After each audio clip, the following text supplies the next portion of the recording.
Hello everyone, welcome to डीटीज classes. आज हम एक वीडियो इलेक्ट्रोस्टैट सेक्शन में लेके आएंगे। इलेक्ट्रोस्टैट सेक्शन में पहले हमने 2 वीडियोस बनाई हुई हैं। अगर आपको किसी टॉपिक का वीडियो देखना हो, हम कोशिश करते हैं कि उस टॉपिक के वीडियो का जो थंबनेल हो वो सेम हो, कि आपको ढूंढने में आसानी हो। जैसे मैं आपको दिखाऊं तो इलेक्ट्रोस्टैट पे ये देखिए, बहुत पहले का है ये, मतलब आप समझ लो लगभग यहाँ तो लिखा हो 1 ईयर हो, काफ़ी पुराना वीडियो है। तो इसमें देखिए, एक कूलम्स लॉ पे हमने बनाया था, एक प्रॉब्लम्स ऑन कूलम्स लॉ पे। आप देख सकते हैं यहाँ पे इलेक्ट्रोस्टैटिक्स में हमारे चैनल पे दिख रहा है। तो ये आपको मिल जाएंगी। तो एक टॉपिक का जो वीडियो होगा, अगर उसके कंटिन्यूएशन में मैं कोई वीडियो लेके आता हूँ तो फिर वो थंबनेल सेम ही रखता हूँ, ठीक है। जैसे देखिए, वेक्टर्स का जितना सीरीज़ है उसका थंबनेल एक जैसा है, ठीक है। और जो इंडिपेंडेंट टॉपिक्स होते हैं फिर उनका थंबनेल उस तरह का रहता है। थंबनेल की मदद से आप उसको ढूंढ सकते हैं। तो आज मेरे को इलेक्ट्रोस्टैटिक्स का थोड़ा फरमाइश था बच्चों की तरफ से, तो मैं इलेक्ट्रोस्टैटिक्स के सेक्शन का वीडियो लेके आ रहा हूँ। तो एक्सटेंशन में ला रहा हूँ मैं, यानी जो पहले 2 वीडियोस हमने इलेक्ट्रोस्टैटिक्स में बनाए थे उसके कंटिन्यूएशन में मैं इसको बना रहा हूँ। इसका मतलब ये नहीं कि मैं इलेक्ट्रोस्टैटिक्स जब तक ख़त्म नहीं होगा तब तक वही चलाता रहूँगा, ठीक है। मैं इतनी इंडिपेंडेंस चाहता हूँ अपने वीडियोज़ में कि मैं टॉपिक जो है रैंडम बेसिस पे ले सकूँ, क्योंकि ये प्रॉपर कोई क्लास नहीं है। अगर प्रॉपर सीक्वेंसिंग क्लास की करनी हो तब तो उसके लिए तो क्लासेस के लिए एडमिशन लेना पड़ेगा। तो यूट्यूब में तो मैं वो टॉपिक लेके आता हूँ जिस दिन वो आइडिया क्लिक करता है कि हाँ, इस टॉपिक में आज मेरे को कुछ नया बताना है, तो मैं उसके हिसाब से उस वीडियो को लेके आता हूँ, ठीक है। और कमेंट सेक्शन यहाँ क्लोज्ड है। अगर आपको कोई भी डाउट्स पूछने हैं या कुछ भी अपने डाउट्स भेजने हैं तो आप मेरे को व्हाट्सएप कर सकते हैं, आप वहाँ पे पूछ सकते हैं। तो चलिए शुरू करते हैं। तो आज की टॉपिक जो है वो फिर से इलेक्ट्रोस्टैट्स का हम एक्सटेंशन करते हैं। इलेक्ट्रोस्टैट में आज जो टॉपिक हम लेके चल रहे हैं दैट इज़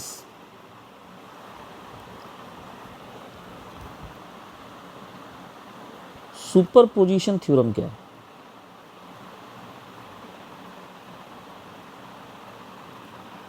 एंड इक्विलिब्रियम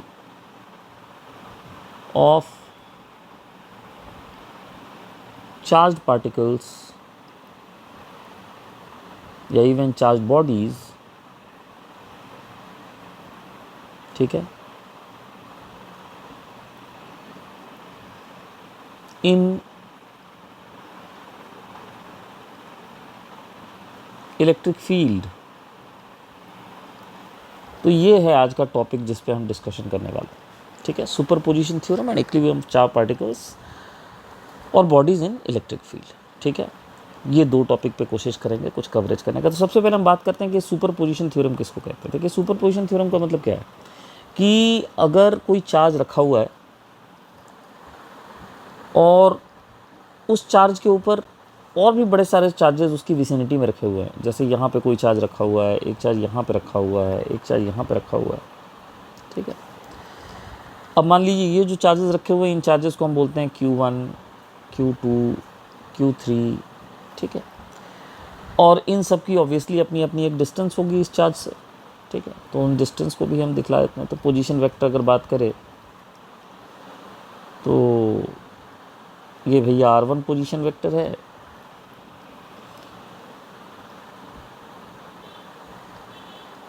ये R2 पोजीशन वेक्टर है,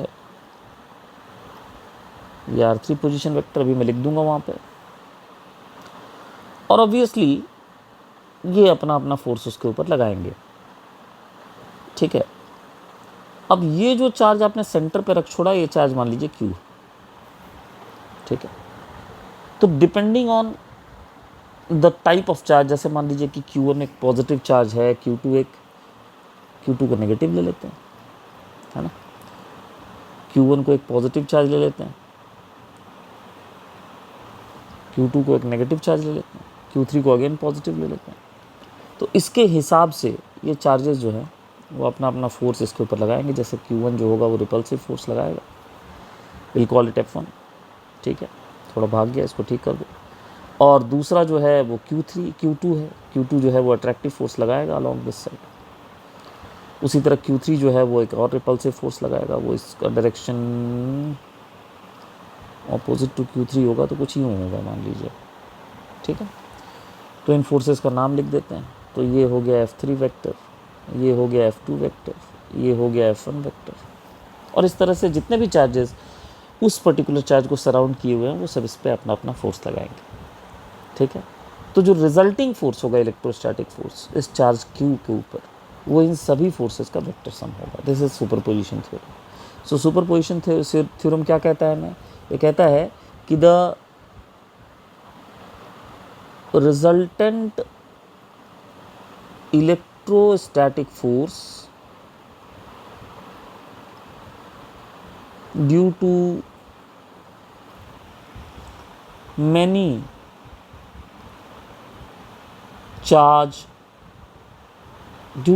charges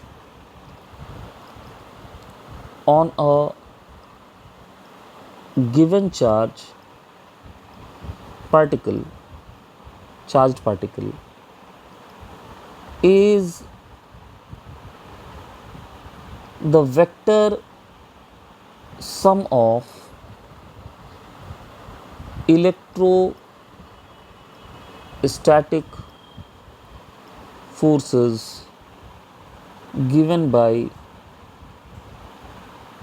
those charges individually। ठीक है, ये देखिए, ये है हमारा superposition theorem. The resultant electrostatic force due to many charges on a given charge particle is the vector sum of electrostatic forces given by those charges individually।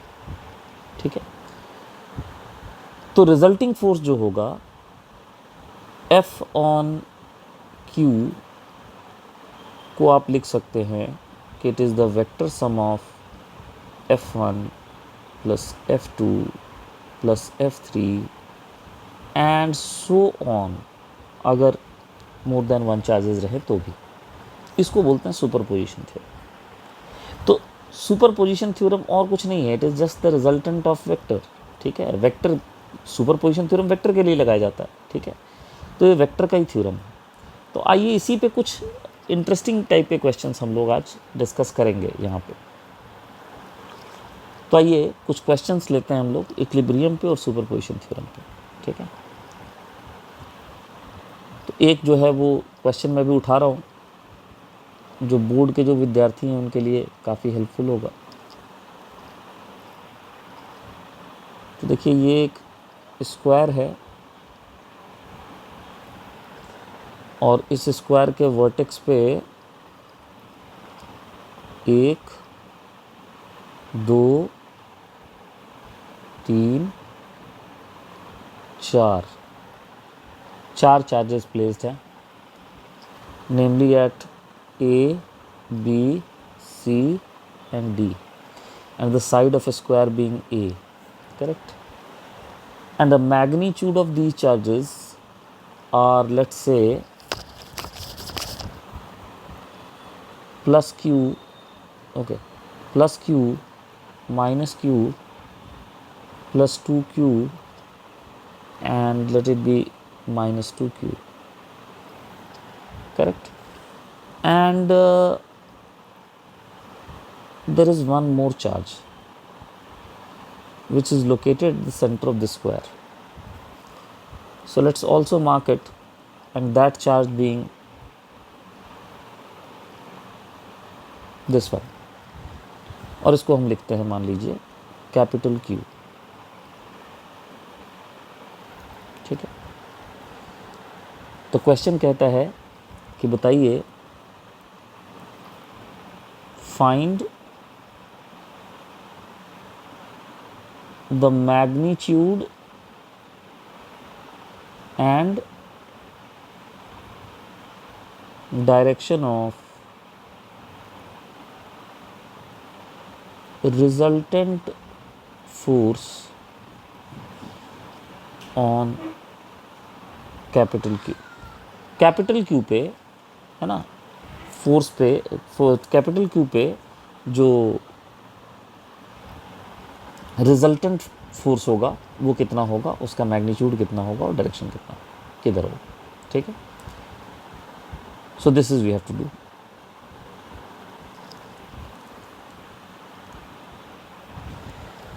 तो देखिए, ये है हमारा सवाल। ठीक है, अब कैपिटल क्यू के ऊपर आइए, अलग अलग जो चार्जेस हैं उनकी वजह से फोर्सेस निकालते हैं, देखते हैं उसका रिजल्टेंट लेके फिर कितना आएगा। So let's go for it. तो देखिए सबसे पहले हम बात करेंगे ए के द्वारा। तो ए के द्वारा वहाँ रिपल्सिव फोर्स होगा, ए के द्वारा वहाँ रिपल्सिव फोर्स होगा, और उस रिपल्सिव फोर्स की वैल्यू जो होगी वो कितनी होगी बताइए। सबसे पहले उसका डायरेक्शन किधर होगा बताइए। दोनों पॉजिटिव चार्जेस हैं, सेंटर पे रखा हुआ जो क्यू है वो भी पॉजिटिव चार्ज है, कुछ नहीं बोला गया तो पॉजिटिव ही मान के चलेंगे हम लोग, ठीक है। तो मेरा कहने का मतलब है कि ये जो फोर्स होगा क्यू के द्वारा, उसको मैं यहाँ पे दिखा रहा हूँ, ये देखिए ये मेरा फोर्स हो गया, it is the force given by A, ठीक है। उसके बाद फोर्स गिवन बाई बी कितना होगा, तो देखिए बी का फोर्स और ए का फोर्स मैग्नीट्यूड में सेम होगा। क्यों सेम होगा बताइए, क्योंकि दोनों का चार्ज सेम है, दोनों की डिस्टेंस भी सेम है कि नहीं। बट जहाँ तक सवाल है डायरेक्शन का, तो डायरेक्शन में वो अट्रैक्टिव होगा, तो इस डायरेक्शन में होना चाहिए, तो उसको मैं यहाँ पे दिखा रहा हूँ, थोड़ा सा करेक्ट कर देता हूँ मैं डायरेक्शन, या ठीक है। उसके बाद आते हैं हम +2Q, यानी सी के वजह से जो फोर्स होगा कैपिटल क्यू पे, तो वो किधर होगा, तो again that will B repulsive force, ठीक है। और वो रिपल्सिव फोर्स जो होगा उसकी दिशा बिल्कुल ए वाले फोर्स के ऑपोजिट होगी, और मैग्नीट्यूड भी डबल होगा, बिकॉज डिस्टेंस तो सेम है लेकिन चार्ज डबल है। और लाइकवाइज उसी तरह से जो डी वाला होगा वो भी अट्रैक्टिव होगा, and that will be opposite to B, and that will be twice the magnitude, because the charge is of double value but the distance is same. I mean to say कि जितने भी distance आपको यहाँ दिख रहे हैं, ये सारे डिस्टेंस जो होंगे हाफ द डायगोनल होंगे, विच इज़ a/√2, ठीक है। ये सारे डिस्टेंस a/√2 डिस्टेंस है, ठीक है। तो ये जो फोर्स होगा इसको भी लिखते हैं हम लोग, तो ये फोर्स का जो डायरेक्शन होगा वो कुछ यूँ होगा, इसको ला के रखते हैं यहाँ पे, wait a minute, just hang on, या तो ये देखिए हमने चारों फोर्सेस बना दिए। This is the force given by C, this is the force given by B, this is the force given by A, and this is the force given by D. And what is the force given by A, अगर इस a/√2 को हम थोड़ी देर के लिए x मान लें, ठीक है, let it be x, then what is the force given by A? The force given by A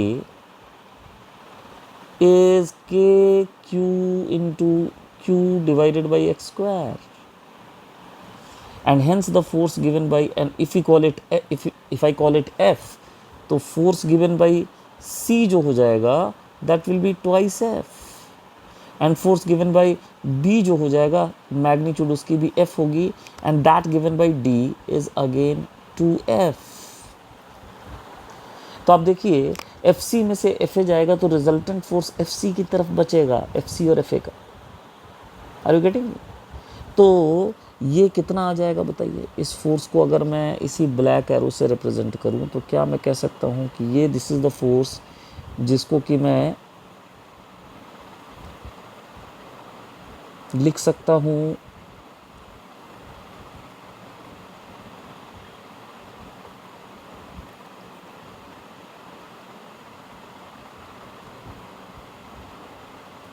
Yeah.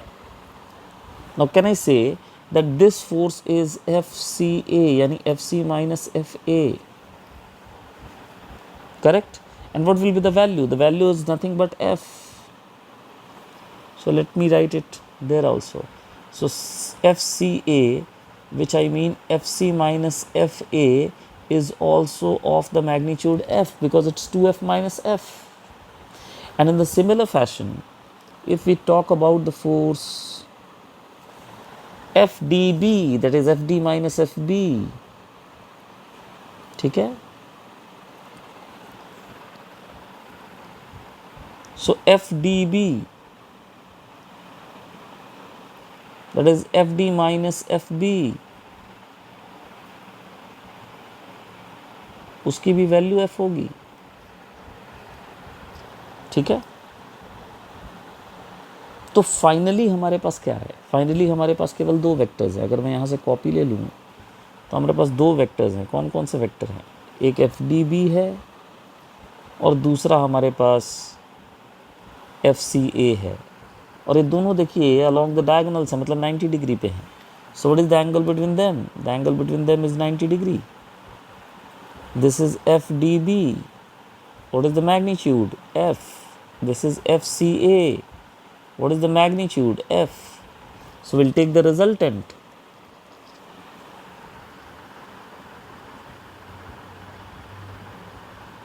We'll make a parallelogram and then we'll take the resultant.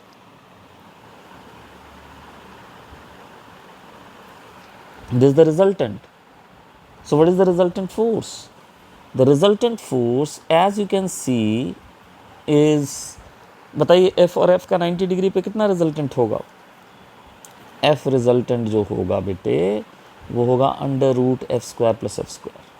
cos 90 तो ज़ीरो होता है ना. So F resultant की value आ जाएगी √2f. F की value कितनी आएगी भाई साहब? एफ की वैल्यू है Q divided by x square. और इतना करने के बाद आप x के जगह पुट कर देना. कितना पुट करोगे x के जगह बताओ? x के जगह पुट करोगे a/√2, तो नीचे में a स्क्वायर आएगा और 2 चला जाएगा ऊपर. So final answer is 2√2 Q divided by x square. ये है आपका रिजल्टेंट फोर्स. ठीक है, ये देखिए ये आपका आंसर हो गया. And what is the direction of this force? As you can see the direction is towards BA or towards CD. So this will be directed towards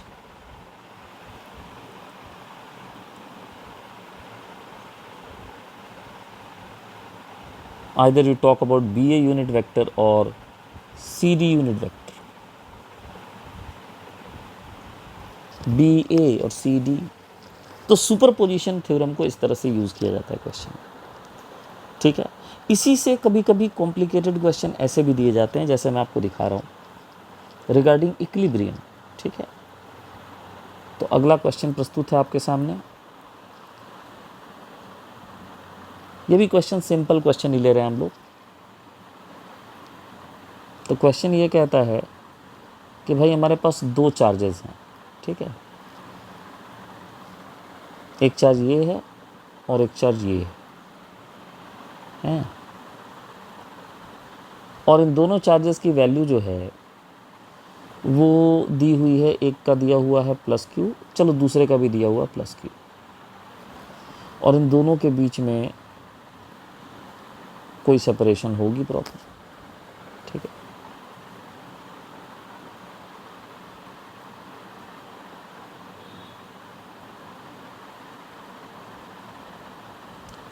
now question is saying that we are placing a third charge at the midpoint. Correct, we are placing a third charge at the midpoint. Now we don't know what is the magnitude of this charge and what is the value of the charge, magnitude and sign of the charge. ठीक है, तो question कहता है कि find the magnitude and sign of a charge to be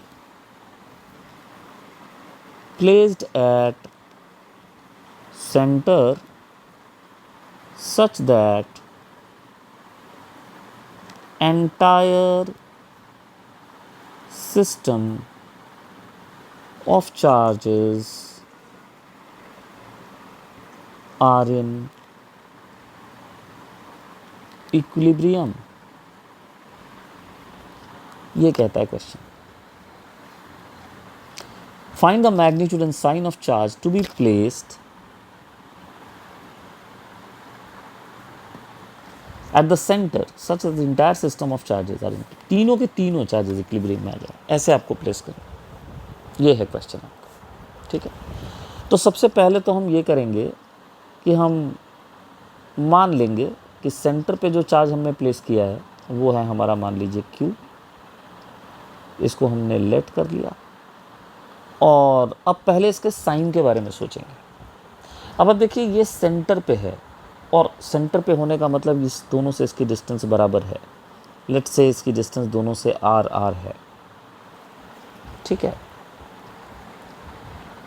तो centre पे होने की वजह से दोनों चार्जेस का फोर्स इस पे इक्वल एंड अपोजिट होगा। तो जाहिर सी बात है कि इस पे तो नेट फोर्स जीरो होना ही होना है, चाहे आप इसको पॉजिटिव ले चाहे नेगेटिव ले, right. If you are considering this point as C, so the force given by A on C is in this direction and B on C is in this direction if the charge is positive, and if it is negative it is other way around।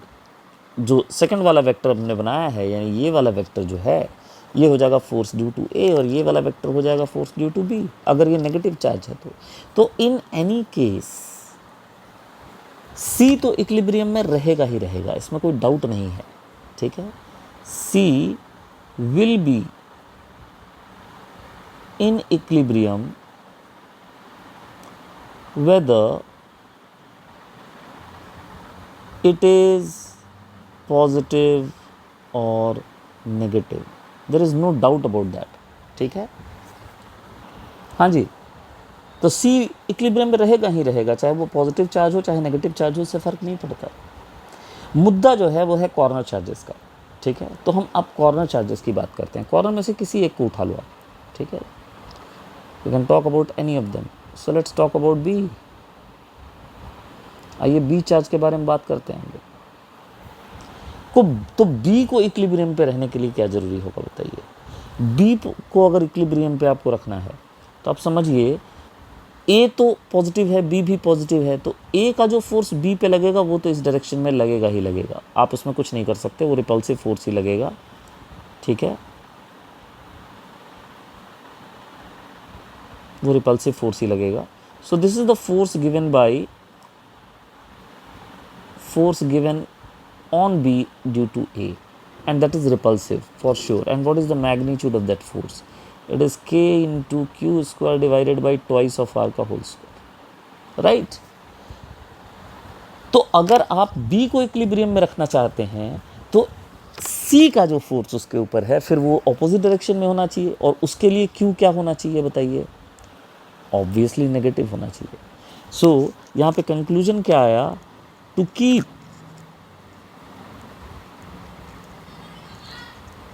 B in equilibrium,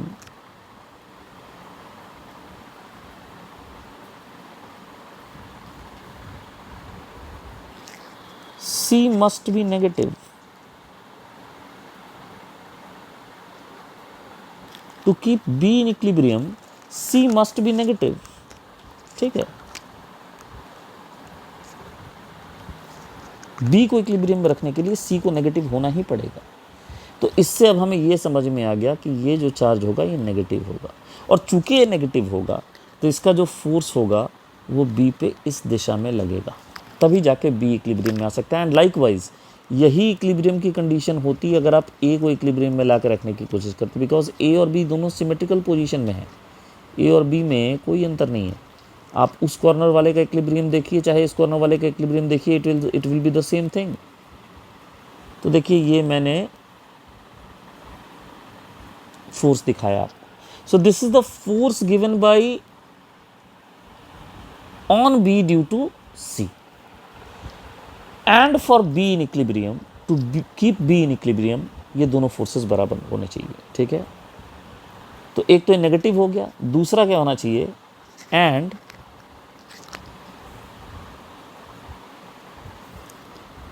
FBC must be equal to FBA। Now what is FBC? Tell me FBC बताइए। K capital Q small q divided by R square, K capital Q small q divided by R square, और दूसरा वाला तो हमने already देखा है, KQ square divided by 2R का whole square. So ultimately what we are getting is सब कुछ कैंसल आउट हो जाएगा और हमें मिलेगा कैपिटल Q की वैल्यू मिलेगी हमें Q/4। माइंड इट, ये आंसर नहीं है क्योंकि साथ में माइनस साइन भी आपको लगाना पड़ेगा। सो फाइनल आंसर इज़, क्योंकि माइनस तो ऑलरेडी डिसाइड हो चुका है ना, तो ये देखिए ये हमारा आंसर। तो इक्विलिब्रियम जो है उसके ऊपर हमने बात की कि देखिए इक्विलिब्रियम किस तरह से यूज़ किया जाता है सुपरपोजिशन के साथ, और उस पर क्वेश्चन दिए जाते हैं। तो एक क्वेश्चन इस पर हम लोग और कर सकते हैं वैसे, लेकिन 25 मिनट का लेक्चर हो गया है, चलिए अगली क्लास में लेंगे। आज की क्लास में इतना ही रखते हैं। अभी 1-2 सवाल हम लोग और इक्विलिब्रियम पे लेंगे, तो उस पर फिर बात करेंगे। तो आज के लिए इतना ही, ठीक है। सुपरपोजिशन का थ्योरम का मतलब आपको समझ में आ गया होगा मेरे हिसाब से, और इक्विलिब्रियम कैसे मेंटेन किया जाता है ये भी आपको समझ में आ गया होगा। So please like, share and subscribe the video and subscribe the channel, and thanks for today's lecture. Thank you.